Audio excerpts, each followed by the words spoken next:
Você sabe ler signo? Não, você não está no canal errado. A questão é que hoje nós vamos tratar como ler signo. Eu vou ensinar você uma forma eficaz de você ler signo e descobrir o significado por trás das coisas. Olha que legal. Fica comigo, nós estamos em mais um vídeo do canal Pense com Gil, o canal que pensa junto com você. Se você ainda é novo por aqui, reforça a nossa família, apoie esse projeto e se inscreve nesse canal se julgar que o conteúdo dele agrega alguma coisa, traz alguma coisa relevante para você e para sua vida, tá ok? E para aqueles que já são inscritos, mas às vezes esqueceu de acionar o sininho, faça esse lembrete. Se você não acionou, aciona para receber todo o conteúdo novo que a gente produzir para você por aqui.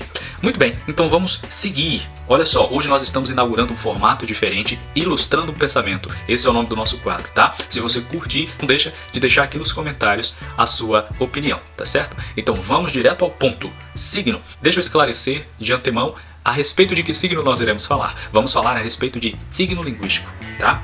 E ele vai nos ajudar a compreender o processo da leitura. Acompanha só comigo aqui na tela. Olha só.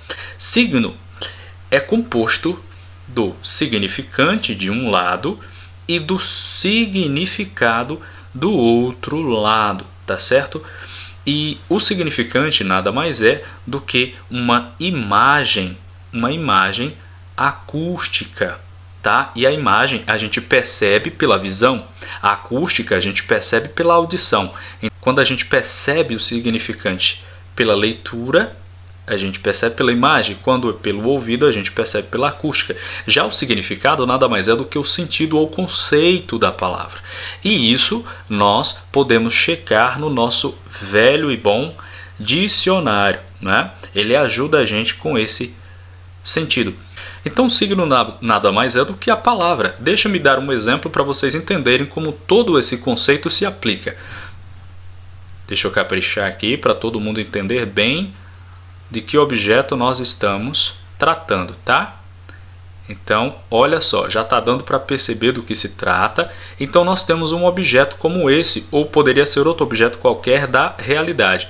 Ele é o nosso referente, tá? Então nós vamos usar um signo, um significante para ele, que seria a palavra cadeira, que pode ser quebrada nos seus pequenos sons, não é?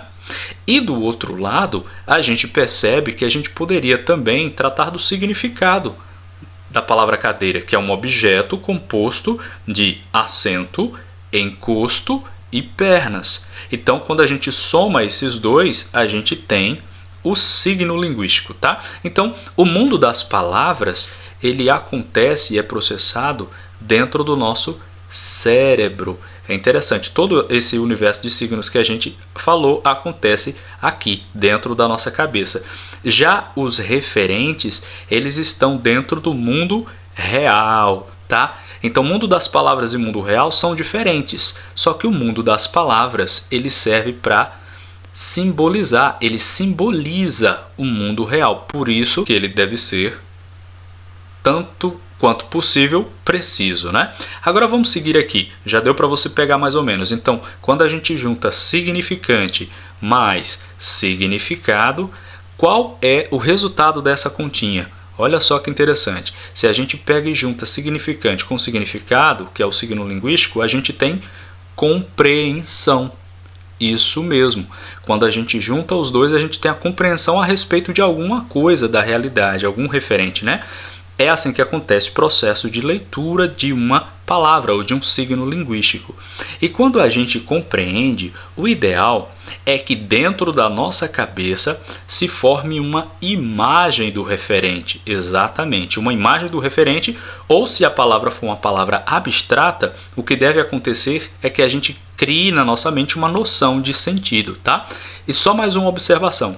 Se a pessoa fica estancada no significante e não consegue gerar significado, não alcança significado, aí nós estamos falando sim do analfabeto funcional, exatamente, tá pessoal? Então, o analfabeto funcional é essa pessoa que não consegue sair do significante, não consegue chegar no significado das palavras, lê, mas não consegue entender do que se trata a leitura, a que ela se refere na realidade. Agora olha só que eu trouxe com algumas palavrinhas para a gente, para nos ajudar nessa reflexão de hoje. Carlos Drummond de Andrade. E ele diz o seguinte: Chega mais perto e contempla as palavras. Cada uma tem 1000 faces secretas sob a face neutra, e te pergunta sem interesse pela resposta, pobre ou terrível que lhe deres. Trouxeste a chave? Interessante, não é? Drummond acaba nos instigando a refletir sobre as possibilidades de sentido das palavras. E como a gente já viu, uma das fontes que nos ajuda com isso é o grande dicionário. Mas o dicionário tem lá as suas limitações. Ele ajuda a gente na compreensão das palavras.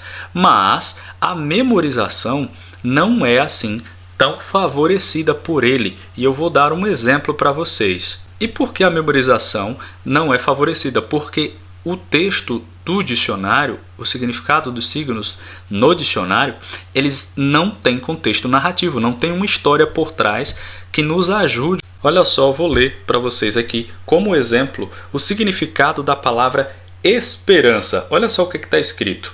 Primeiro, ato de esperar o que se deseja. Segundo, expectativa. Terceiro, fé em conseguir o que se deseja. Quarto, o que se espera ou deseja.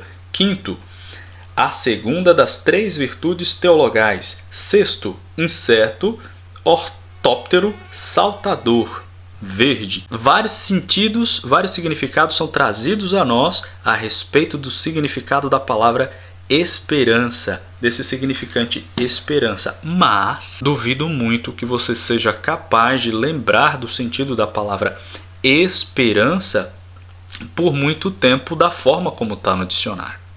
Agora, já parou para pensar se a gente apela para aprender o sentido das palavras em livros, em boa literatura? Eu vou ler para vocês um pequeno trecho do livro O Conde de Monte Cristo, em uma parte que diz assim: será que preciso lhe dizer, senhor? Meu receio de saber notícias do meu 3 mastros é quase tão grande quanto de permanecer na incerteza. A incerteza ainda é esperança. Olha só que frase interessante. A conclusão do personagem diz: a incerteza ainda é esperança. Veja bem, nas histórias nós temos as palavras dentro de um contexto narrativo. Existe toda uma situação acontecendo e isso favorece a memorização do significado das palavras. Deixa eu explicar a situação por trás dessa fala que você vai entender bem.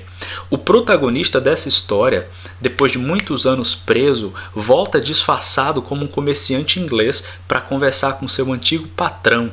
E esse seu antigo patrão estava em uma situação financeira terrível, devendo muito, e a única forma de renda que ele tinha nada mais era do que o seu 3 mastros. O que é o 3 mastros? Um navio que estava carregado com a única mercadoria que ele tinha para vender, com a qual ele tinha a esperança de pagar parte de suas dívidas. Só que depois que o navio foi embora, depois de um bom tempo, ele já não mandava mais notícias de onde estava, se estava bem ou se havia naufragado. Pois é, então olha só como o Senhor Morel, na história O Conde de Monte Cristo, se refere à esperança. Ele diz: a incerteza ainda é esperança. Ele tinha tanto receio de receber notícias negativas do seu navio que ele concluiu dessa forma: a incerteza ainda é esperança. Esse é o tipo de coisa que você não encontra no dicionário. Esse é o tipo de significação viva e dinâmica que você só vai encontrar em bons livros de literatura. Interessante que, com toda essa situação por trás da história e da palavra, você vai ter muito mais âncoras para agarrar na memória o sentido que foi dado às palavras que você acabou de ler. Então, a incerteza ainda é esperança. Um termo, uma conclusão viva, vamos combinar, a respeito da palavra esperança e que nem apareceu no dicionário. Agora, responde para mim, qual termo você lembra? Você lembra do significado de esperança que eu acabei de ler no dicionário para você? Você lembra da conclusão que a gente leu sobre o que é esperança no livro literário? Quando tem esse contexto, quando tem essa história por trás, a gente lembra muito mais e muito melhor o sentido das palavras, tá? Então, pessoal, se você curtiu esse vídeo, não deixa de se inscrever aqui no canal, dar o seu like e compartilhar com todos aqueles que você julgue que vá se interessar também pelo conteúdo. Até a próxima!